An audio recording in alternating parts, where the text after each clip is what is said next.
शिवसेना लोकसभा उमेदवारांची पहिली यादी आज जाहीर होणार। पहिल्या यादीमध्ये 10 जणांचा समावेश तर काही जागांची अदलाबदल होण्याची शक्यता। भाजपची तिसरी यादी 20 तारखेच्या जाहीर होईल। भाजप नेते सुधीर मुनगंटीवार यांचं वक्तव्य। महायुतीतील घटक पक्षांनी आपल्या जागा जवळपास निश्चित केल्याची मुनगंटीवार यांची माहिती।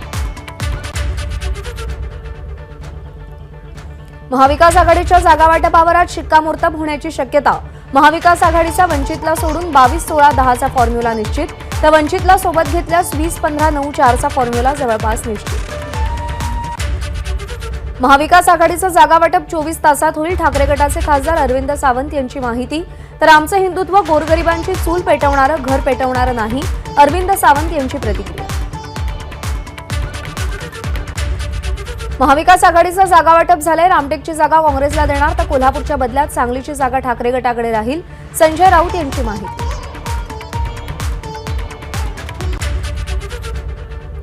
पंतप्रधान नरेंद्र मोदींच्या खोटेपणाचा बुरखा फाटला। उद्धव ठाकरेंची पंतप्रधान मोदींवर टीका। 2047 सोडा 50,047 पर्यंत भाजप सत्तेत येणार नाही, उद्धव ठाकरेंचा भाजपला टोला।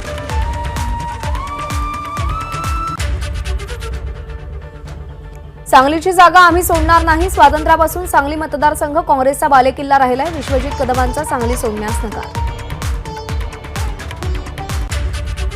चंद्रपूरच्या जागेसाठी मुंबईमध्ये विजय वडेट्टीवारांच्या अनुपस्थितीत काँग्रेसची बैठक। चंद्रपूरसाठी काँग्रेसच्या इच्छुक उमेदवार प्रतिभा धानोरकर बैठकीला उपस्थित तर विजय वडेट्टीवार मुलगी शिवानीसाठी आग्रह। उद्धव ठाकरेंनी सांगली हिंगोलीमध्ये परस्पर उमेदवार घोषित केले। इंडिया अलायन्स नावाची गोष्ट जवळपास संपुष्टात आली आहे। इंडिया आघाडीत गोंधळ सुरू आहे। इंडिया आघाडीमध्ये समन्वयाचा अभाव, ही आघाडी कसली, अशोक चव्हाण यांची उद्धव ठाकरेंवर टीका। उद्धव ठाकरेंची 21 मार्चला मिरजमध्ये सभा। ठाकरे गटाला सांगली लोकसभा मतदारसंघाची जागा। ठाकरे गटाकडून चंद्रहार पाटील यांना उमेदवारी। प्रचारासाठी उद्धव ठाकरे सांगलीचा दौरा करणार। ईव्हीएम काँग्रेसने आणली आणि आता तेच त्यावरती संशय व्यक्त करतायत। याचा अर्थ ते स्वतःवरच आरोप करतायत। जिंकलं की मोदींचा पराभव, हरलं की ईव्हीएमवर ठपका, हे काँग्रेसचं वर्तन। मुनगंटीवारांची राहुल गांधींच्या ईव्हीएमच्या वक्तव्यावर टीका।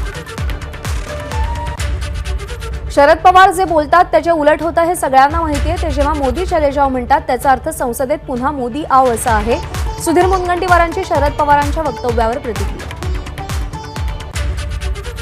इम्तियाज जलील यांना छत्रपती संभाजीनगरमधून उमेदवारी जाहीर। एमआयएम प्रमुख असदुद्दीन ओवैसी यांची घोषणा।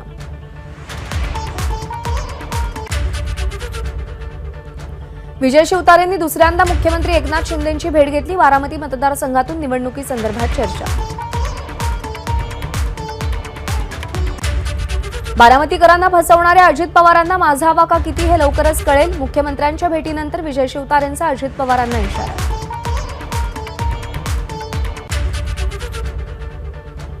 शरद पवार कृषी मंत्री असताना त्यांनी कधी हमी भावाचा, पीक विम्याचा विचार केला नाही। त्यांना बारामतीच्या बाहेर फिरता येत नाही। एका परिवारात मतदारसंघात अडकले आहात। मोदींसोबत बरोबरी कशी होईल? बावनकुळेंची शरद पवारांवर टीका।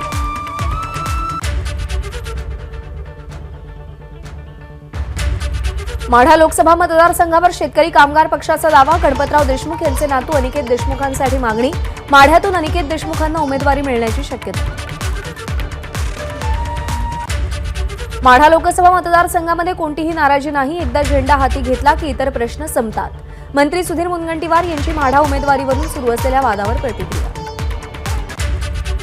अजित पवारांविरोधात सखाभाऊ मैदानात शरद पवारांना एकटं सोडणं चुकीचं। शेत करायला दिलं म्हणून आपण मालक होत नाही। काटेवाडीतील भाषणात श्रीनिवास पवारांचा अजित पवारांना टोला। भाजपला शरद पवारांना संपवायचे। अजित पवार यांचे बंधू श्रीनिवास पवारांची भाजपवर टीका। श्रीनिवास पवारांनी घेतलेली भूमिका सर्वसामान्यांना पटणारी। आमदार रोहित पवारांची प्रतिक्रिया। पवार कुटुंबानं नाही तर अजित पवारांच्या निर्णयामुळे ते एकटे पडले, रोहित पवारांचा दावा। श्रीनिवास पवार खरं बोलले, मी खोटं बोलत नव्हतो, हे श्रीनिवास पवारांच्या वक्तव्यामुळे समोर आलं। माझ्यावर टीका करणारे श्रीनिवास पवारांना उत्तर देणार का? जितेंद्र आव्हाडांचा अजित पवारांना सवाल। आमच्या हातात ईडी सीबीआय येईल तेव्हा भाजप पक्ष संपलेला असेल। खासदार संजय राऊतांचा उपमुख्यमंत्री देवेंद्र फडणवीसांना इशारा।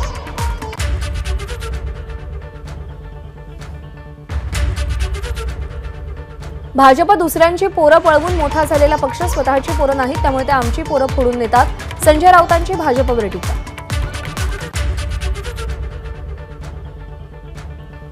पंतप्रधान मोदी आणि भाजपशिवाय त्यांचा एकही दिवस जात नाही, एवढी भीती त्यांच्या मनात. भाजप देशात मोठा पक्ष, त्यामुळे जास्त निधी मिळाला. भाजपला 4,000 कोटी, इतर पक्षांना 14,000 कोटी मिळाले. त्याचा हिशोब संजय राऊत देणार का? शेलारांचा राऊतांना सवाल. भाजप नेते गिरीश महाजन सातारचे लोकसभा मतदारसंघातील इच्छुक असलेले उमेदवार उदयनराजे भोसले यांच्या जलमंदिर इथे दाखल. सदिच्छा भेट म्हणून कारण सांगितलं जात असलं तरी या भेटीमागे उदयनराजेंच्या तिकिटाचं कारण असल्याची माहिती. भाजपच्या प्रत्येक नेत्यांसह पदाधिकाऱ्याला 2 बूथची जबाबदारी. या बूथवर 51% मतं मिळवण्याचं टार्गेट. याच अनुषंगानं नागपूरच्या कामठीमध्ये चंद्रशेखर बावनकुळेंची नेते आणि पदाधिकाऱ्यांसोबत बैठक.